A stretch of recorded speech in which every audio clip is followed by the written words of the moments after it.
Yes, guys, the World Cup is now 2 days away, and I'm going to build my fantasy World Cup team. You get 15 players with a $100 million budget. Make sure you are subscribed to Project 90 so that you don't miss any of my uploads over the course of the next couple of weeks. So let's take a little look at the most expensive players in the game. Harry Kane is officially the world's most expensive player at the World Cup this year. Mbappe and Erling Haaland also at 10.5 million. You then got Messi, Vinny Jr., Ousmane Dembele, Lamine Yamal, Ronaldo, Salah at 10 million. I wonder how many of these I'm actually going to put in. So let me take a look. You got 2 goalkeepers, 5 defenders, 5 midfielders, and 3 attackers. Now, I won't lie, I'm not the biggest fantasy football player out there, so I'm sure there are going to be some of you far more educated than me on the best ways to spend your money in this, but I'm just going to go through this. I've not done any preparation for it, but I'm going to go through with some top-line ideas that I have in my head, and we will start with the goalkeeper because Jordan Pickford, I think, will be in goal for England, and he's a little bit cheaper than the other top goalkeepers, and I think Pickford's going to keep a fair few clean sheets.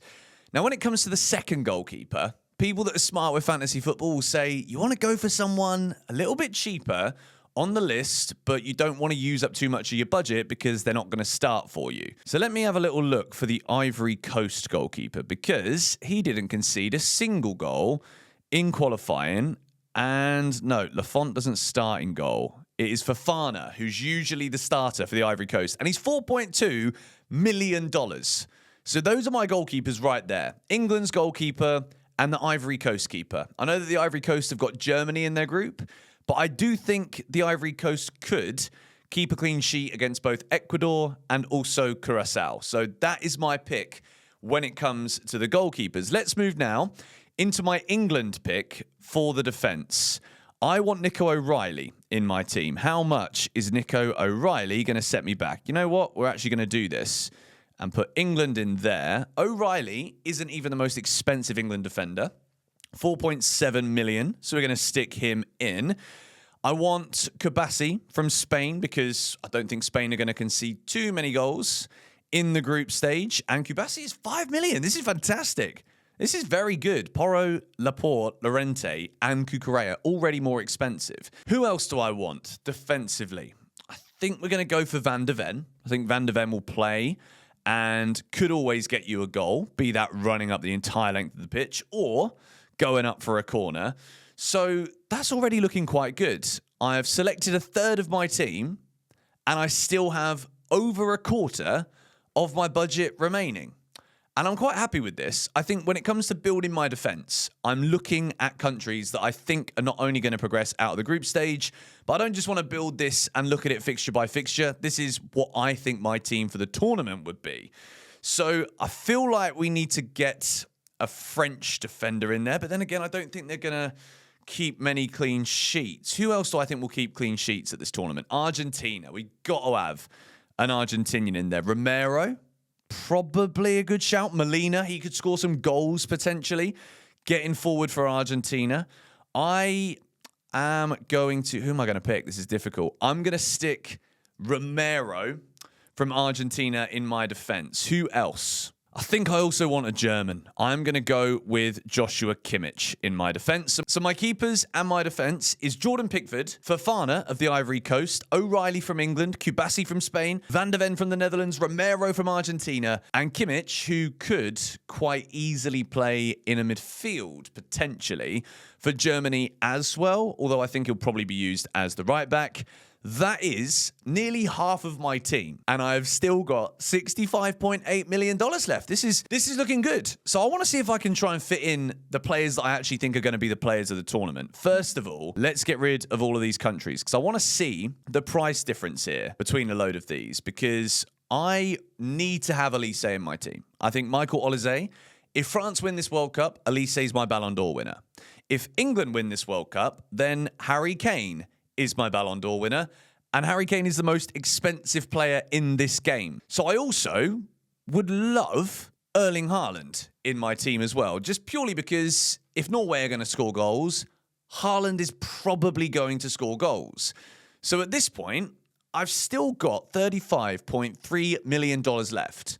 with 5 selections still to go in my team. Now, there's one player here that I want to discuss with you because I'm a Chelsea fan. I know a lot of you that watch this channel are Chelsea fans. Apparently, 90% of you that have joined my World Cup predictor, also linked in the description, 90% of you are still Chelsea fans, right? So I am going to select Nicholas Jackson from Senegal, all right? Because Nicholas Jackson will lead the line for Senegal at this World Cup. And I've just got a feeling that Nicholas Jackson is going to deliver on the big stage this summer. He's got difficult matches. He's got a game against France. He's got a game also against, not against Senegal. He's got a game against Norway and Iraq. I think Nicholas Jackson will score goals. And I also think Senegal will go through. Lamine Yamal, am I going to be able to do this? Because if I can somehow get Lamine Yamal, Olise, Harry Kane, and Erling Haaland in my team, then I genuinely feel like at this point, I might actually win this entire thing. Do you know what I mean? Now, I need to get a Japanese player in there. And when it comes to the midfielder, I think Ito is likely to be a starting attacking midfielder. $5 million.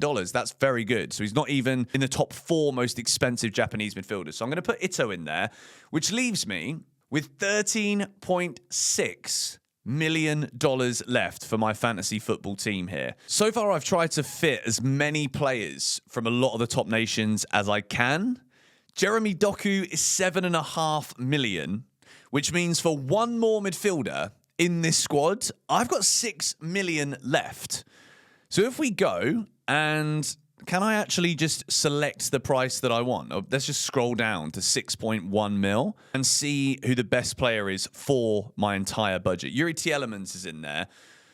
Zaire Emery, I think he could actually start for France potentially in the midfield alongside Chouameni.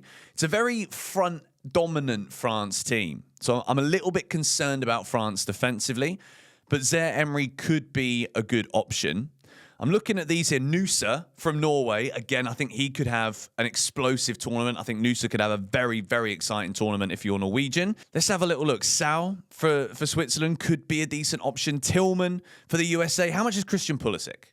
Where's Christian Pulisic in this list? Because I wouldn't mind. No, I'm not going to do it. I'm not going to do it. He's clearly too expensive for me right now. Let's get back to the 6.1 million players. So I could give myself a little bit of budget in case I make changes. This is tough. John McGinn, John McGinn just will have. Even if Scotland have a bad tournament, John McGinn will play well. You just know that.